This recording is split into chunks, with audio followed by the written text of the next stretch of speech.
tous.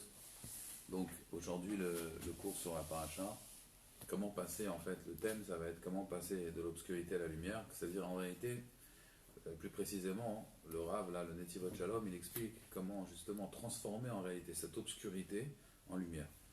Donc c'est marqué dans le Harizal, il pose la question sur le verset qui est dans le paracha, quand il y a l'appelé des premiers-nés, il y a marqué qu'Akadosh Baruch Hu, il va sortir Ani Yotze Betor Mitzrayim Kechatzot Alayla. Donc Kechatzot Alayla, quand il est de la nuit, Ani Yotze Betor Mitzrayim, je vais sortir en pleine Betor Mitzrayim, ça veut dire à l'intérieur de l'Égypte, ou Met Kol Bechor. Et il va mourir chaque premier-né. Alors la question qui demande la Rizal, c'est qu'est-ce que c'est que ce terme Kechatzot Alayla? Bien sûr, la Gemara dans Masechet Brachot, elle traite le sujet, mais ici il explique Kechatzot Alayla, ça veut dire comme le milieu de la nuit. Je vais sortir à l'intérieur de l'Égypte. Alors il pose deux questions. La première question, c'est qu'on sait très bien que l'Égypte donc est une terre impure. On voit plein de fois dans plusieurs endroits que Moshe ne peut pas parler à Pharaon quand il est en Moshe ne peut pas parler à Kadosh Baruch Hu quand il est en Égypte. Donc il est obligé de sortir de l'Égypte et de lever les mains vers le ciel pour lui parler, puisqu'on sait que l'Égypte est une terre qui est impure. Ervat Haaretz, c'est la nudité de la terre, c'est une terre qui est impure. Ensuite, il explique que Hatzot Alayla, c'est quoi le milieu de la nuit? C'est le moment où il y a le plus d'obscurité. Puisqu'on sait très bien que la première moitié de la nuit, jusqu'à Hatzot, Hatzot, ça veut dire que c'est le milieu de la nuit. Hatzot. Hatzot, c'est du mot Hetzi, donc la moitié. La première partie de la nuit, il y a encore des étincelles de lumière du jour précédent. Et l'autre moitié de la nuit, il explique qu'il y a de la lumière, en fait, qui commence, on va dire, des étincelles de lumière qui viennent du jour qui va arriver. Mais le moment le plus obscur de la nuit, c'est quand? C'est Hatzot. C'est-à-dire Hatzot, là, il n'y a plus ni d'ashpa'a, on va dire, d'influence du jour d'avant, ni d'influence du jour d'après. C'est vraiment l'obscurité. Donc, Kechatzot alayla, comme la moitié de la nuit, au milieu de l'Égypte. Au milieu de l'Égypte, c'est-à-dire en pleine Égypte. Betor Mitzrayim. Alors, il explique le Harizal la chose suivante. Il dit qu'en réalité, c'est un principe qui est marqué dans le Zohar, que toujours il y a Chashucha, Bata Chashucha, Nora. Après l'obscurité, il y a la lumière. Et plus l'obscurité est grande, et plus la lumière va être très très grande. Donc on sait que là, il explique le Harizal qu'on n'aurait pas pu envoyer des anges pour l'appeler d'Égypte, des premiers-nés, puisque les anges, ils auraient même pu être influencés par l'impureté d'Égypte. Donc c'est Kadosh Baruch Hu qui devait sortir lui-même. Et quand Kadosh Baruch Hu il va sortir, alors qu'est-ce qui se passe? Il explique le Harizal que c'est dans la nature, Kadosh Baruch Hu il a créé le monde comme ça, Vaï Erev, Vaï Boker. D'abord le soir et après le jour. Ensuite, il explique que, aussi, on sait qu'une partie de la nuit qui est la plus grande, c'est à l'aube. On sait que juste avant l'aube, c'est la partie qui est la plus obscure. Pourquoi? Parce qu'à ce moment-là va arriver le jour, donc qui représente, on va dire, la Géoula, la délivrance. Ensuite, on sait que dans la vie d'un homme, c'est pareil. Donc, Vaïre, Vaïboker, ça c'est au niveau de la création. Il se fait nuit, il se fait jour. Chez nous, les Juifs, le jour, pas comme chez les Goïms, il commence la nuit. Puisque, d'accord, c'est la nuit, l'obscurité, et après c'est la lumière. La vie d'un homme, c'est pareil. Adam, Ram, Ineorav, un enfant, il a que du Yetzirah. Il a que du Yetzirah. Il y a le mal de lui depuis sa naissance, Ram, Ineorav, depuis sa naissance. Et après, il y a la lumière, à 13 ans, à sa bar mitzvah, il y a le Yetziratov, donc il y a la lumière qui vient. Donc d'abord de l'obscurité dans la vie d'un homme, et après la lumière. Dans la vie d'un juif, au niveau du juif maintenant, au niveau de la communauté, au niveau du clan Israël, c'est aussi la même chose. D'abord la galoute, et après la Géoula. On commence quand Akadosh Baruch Hu il annonce à Abraham qu'il va avoir un peuple, il n'a pas encore de descendance. Il lui dit attention, Yodea Teda, sache, qui guerrier Zaracha, ta descendance sera d'accord, étrangère dans un pays étranger, et ils seront esclaves. Donc il n'a pas encore d'enfant qui lui dit déjà, voilà, sache qu'ils vont passer par ce ta'alir, par ce processus. Donc on voit à chaque fois, c'est toujours l'obscurité et la lumière. Chashucha vadar nora. Et plus en vérité il y a d'obscurité, et plus la lumière va être grande. Il y a eu une grande obscurité en Égypte. La plus grande, c'est quand il va y avoir, on va dire, Akadosh Baruch Hu qui va dévoiler sa shrina, donc sa lumière, dans l'obscurité la plus totale, en Égypte et à Chatzot Laïla. Et alors en fait, pour vous expliquer un peu ces notions-là d'obscurité et de lumière, et justement qu'en réalité, cette obscurité, finalement, elle va se transformer par la lumière. C'est-à-dire le but, c'est de prendre cette obscurité et de la transformer en lumière. C'est ce qu'il fait à Kadosh Baruch Hu en fait. C'est pas qu'il y a l'obscurité après la lumière, c'est que cette obscurité elle va être grande et ça va sortir une grande lumière. Comme quelqu'un qui a eu des épreuves et quand il sort de l'épreuve finalement, il voit une grande lumière. Et s'il n'avait pas eu cette épreuve, il n'aurait pas pu apprécier cette lumière. Mais en réalité, ça va encore plus loin. Je vais vous raconter une anecdote pour vous illustrer un peu ce qu'on veut dire, parce que bon, c'est un peu quand même assez technique. Il y avait une fois un Rav qui s'appelait le Rav Rosenthal. Il habitait en Eretz Israël. Et ce Rav Rosenthal, son désir depuis tout petit, quand il était à la yeshiva, c'était d'enseigner la Torah aux enfants. C'était son rêve. Et puis voici que ce Rav Rosenthal, donc, il fait ses classes, il va dans les yeshivot, et puis un jour il rencontre, donc il fait un shidour, il va rencontrer sa femme, et il lui dit, voilà, sache que moi, je ne vais pas faire comme mes frères, je ne vais pas faire non plus comme tes frères. Moi, je vais étudier peut-être 5 ans, peut-être 6 ans dans un kollel. Mais après, je vais enseigner la Torah aux enfants. C'est mon rêve. Est-ce que tu es d'accord avec cette clause? Bien sûr, Sakala lui dit, il n'y a pas plus beau que d'enseigner la Torah aux enfants. On sait que le monde y tient sur le souffle d'études des Tidokot Shebet Ramat Shelochatou, des enfants qui sont Cheder, qui étudient la Torah. Alors, donc, il lui dit, voilà, moi, on va se marier, je vais étudier quelques années, après je vais enseigner. Et c'est ce qu'il a fait, il s'est marié. 5 ans après, d'études de kollel, donc il a maintenant une bonne formation, il a fait la yeshiva Ktana, la yeshiva Gdola, le kollel. Il est enfin prêt à aller enseigner.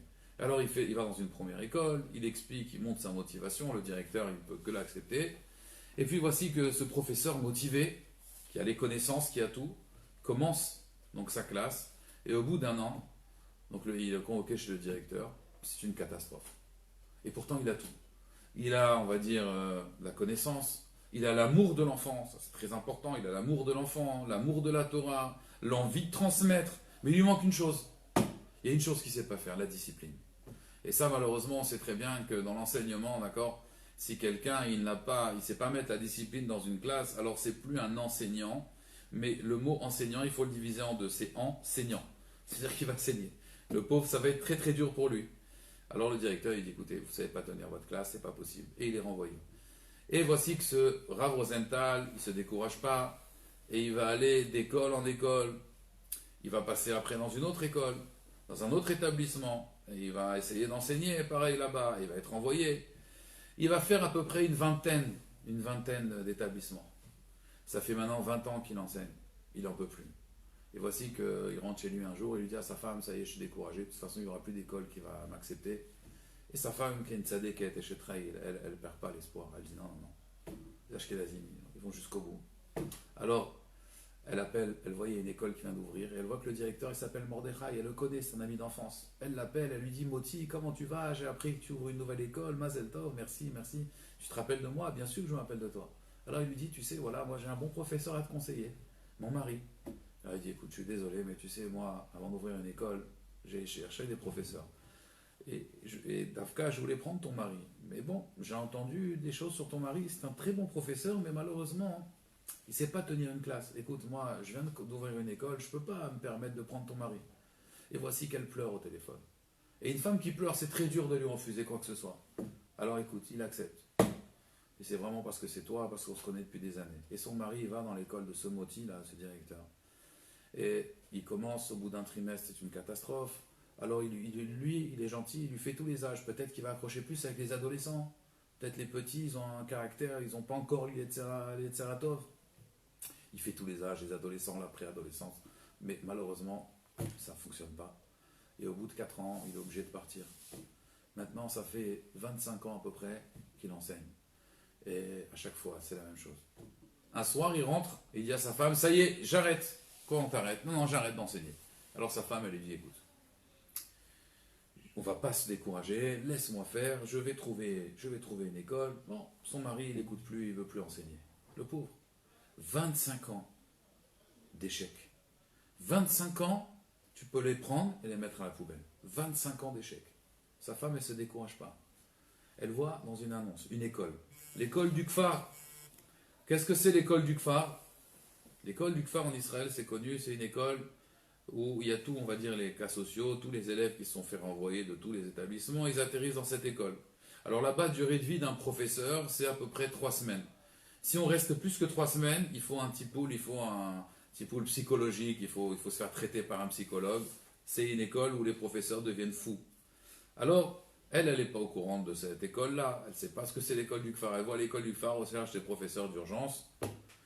Elle envoie le CV de son mari, et elle lui dit, voilà, tu sais, il y a une école. Son mari lui dit, mais attends, mais jamais ils vont me prendre s'ils voient mon CV. Elle lui a dit, écoute, ne pas dire toute la vérité, c'est pas mentir. On va dire 25 ans d'expérience. 25 ans d'expérience. Et voici qu'elle envoie le CV de son mari. Et 48 heures après, elle reçoit un recommandé. Baruch Haba, venez à l'école du Kfar, qui veut enseigner avec 25 ans d'expérience. Donc le mari, il est motivé. Il arrive, il prend le car le matin. Il arrive devant l'école, le directeur le reçoit. Baruch Haba, Baruch Haba. Il se dit, ici on fait Kavod à Torah. Il l'amène dans la classe et il lui dit, allez, bonne chance. Et il voit le directeur sauver en courant. Il voit les élèves. Alors là, les élèves, il y en a un, il est avec son Walkman, là, avec la musique à fond. L'autre, il joue au dé, l'autre, il joue à la roulette russe, là, avec le couteau. Et donc, il voit que, bon, c'est une classe, voilà, personne l'écoute. Alors lui, le pauvre, le Rav Rosenthal, il a l'habitude de faire cours à ces genres d'élèves. Qu'est-ce qu'il fait? Il écrit sa leçon au tableau, il marque la date, il marque tout ce qu'il faut. Et il fait cours aux tables et aux chaises, puisque personne l'écoute de toute façon. Et donc, il fait son cours, il donne des polycopiés, personne ne les remplit, personne ne les regarde. Et ce cinéma, il ne va pas durer 3 semaines, comme les professeurs normaux. Lui, il arrive à tenir 3 mois. Au bout de 3 mois, il a battu les records. Il dit à sa femme, ça y est. Le soir, il dit à sa femme, ça y est, j'ai décidé, j'arrête l'enseignement. Si c'est pour enseigner à des tables et des chaises, ça ne m'intéresse pas. De faire la comédie, ça ne m'intéresse pas. Le matin, il arrive à l'école, il rentre dans sa classe, et là, pour la première fois, il demande à tous les élèves de l'écouter. Alors, j'ai quelque chose d'important à vous dire. Chacun, l'autre élève, il enlève son Walkman, qu'est-ce qui se passe? Il dit, voilà, je voulais vous annoncer que depuis aujourd'hui, donc ce matin, c'est mon dernier jour de classe, j'arrête l'enseignement. Et alors tous les élèves, à sa grande surprise, disent, oh non, dommage, toi t'étais sympa, ah oui, t'étais bien comme professeur, tu nous as jamais contrariés, tu nous as laissé faire ce qu'on voulait, t'étais un super professeur, pourquoi tu t'en vas? Et alors ils leur dit, non, vous savez, il commence à raconter son histoire. Il commence à raconter sa vie. Voilà, depuis tout petit, je voulais enseigner la Torah. Et finalement, j'ai fait d'école en école, j'ai été renvoyé. Quand il finit son histoire, il voit tous les élèves qui ont les larmes aux yeux. Tout le monde a été finalement touché, captivé déjà, et touché par son histoire. Et voici qu'un élève, il lève le doigt, et lui dit, oui, il dit, Rav, moi aussi, vous savez, j'ai été renvoyé des écoles. Et injustement, je peux vous dire pourquoi? Il lui dit, bien sûr, il commence à raconter son histoire, que c'était un bon élève. Mais qu'un jour, il y a eu une bêtise qui s'est faite dans la classe, il a été accusé à tort, il a été renvoyé de l'école. Et quand on est renvoyé d'une école, quand on va dans une autre école, qu'on a été renvoyé, alors déjà on est très mal vu. Donc il est parti dans cette école, la moindre bêtise ils l'ont renvoyé, et il a été d'école en école, et il a atterri dans cette école. Et un autre élève, Rav, moi je peux vous raconter mon histoire. Et chacun il avait à peu près la même histoire, c'était à peu près une histoire similaire à l'autre. Et alors, le Rav il le regarde, il dit, vous savez, on ne nous a pas laissé de chance finalement, on a été renvoyé tous les établissements. Je suis comme vous, on est dans le même bateau. Venez, on se prend en main. Venez, on prend notre chance. On se prend en main et on va réussir. Et ils ont tous été d'accord. Ça a été la meilleure classe que cet établissement ait connue. Mais ça ne s'arrête pas là. Le Rav Rosenthal, c'est devenu, et aujourd'hui encore, le numéro 1 des enfants à problème. Quand quelqu'un a un problème avec son fils, il appelle le Rav Rosenthal. Le Rav Rosenthal, il a commencé à comprendre finalement ce qu'un enfant ressent. D'accord, quand il est renvoyé d'une école.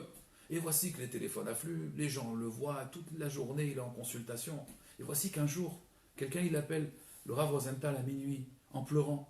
Il tombe sur sa femme, il dit, passez-moi le Rav Rosenthal, je vous en supplie. Il dit, écoutez, il est minuit, le Rav Rosenthal maintenant il doit aller se reposer. Mais écoutez madame, je pleure.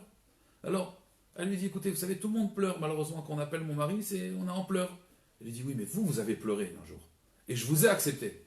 Tu te rappelles de moi, c'est Moti.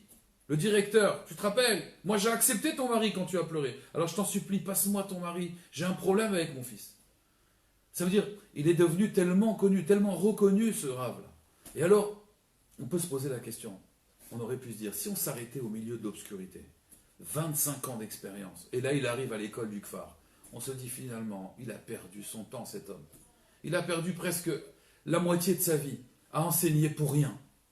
Mais au final, quand il a compris en réalité que cette obscurité, finalement, c'était quoi? C'était la préparation d'une grande lumière. En Égypte, c'est pareil, on était dans l'obscurité, mais au final, c'était pour mieux préparer la lumière, pour transformer cette obscurité finalement en lumière. Pourquoi? Parce qu'on a appris à être esclave. Et quand on est arrivé devant Matan Torah, toutes les nations, ils ont refusé la Torah. Mais nous, on était prêts, nous, à être esclaves, on était prêts à dire Naaseh Venishma. Qui c'est qui dit on va faire et après on va comprendre? C'est qu'un esclave, quelqu'un qui a été formé dans ça. Donc, en vérité, cette obscurité, finalement, ce Rav Rosenthal était dans l'obscurité, mais au final, Si on continue, on verra qu'en fait, cette obscurité n'était qu'une préparation à la lumière. Et c'est ce qui s'est passé en fait. De l'Égypte, des 49e degrés d'impureté, en réalité, de là est sortie une grande lumière. C'est pour ça là que dans la vie, quand il arrive des épreuves, il arrive l'obscurité, en vérité, il faut savoir que ça, c'est une préparation à la lumière. Et plus l'obscurité est forte, et plus les épreuves sont difficiles, et plus ça veut dire, il dit le Rav ici, que la lumière sera encore plus grande. À la taille de l'obscurité, ainsi sera la taille de la lumière. Donc, Bezrat Hashem, qu'il n'y ait que de la lumière, Bezrat Hashem pour l'âme Israël, et que jamais on se décourage, et qu'on comprenne toujours que cette obscurité-là, en réalité, c'est pour la lumière.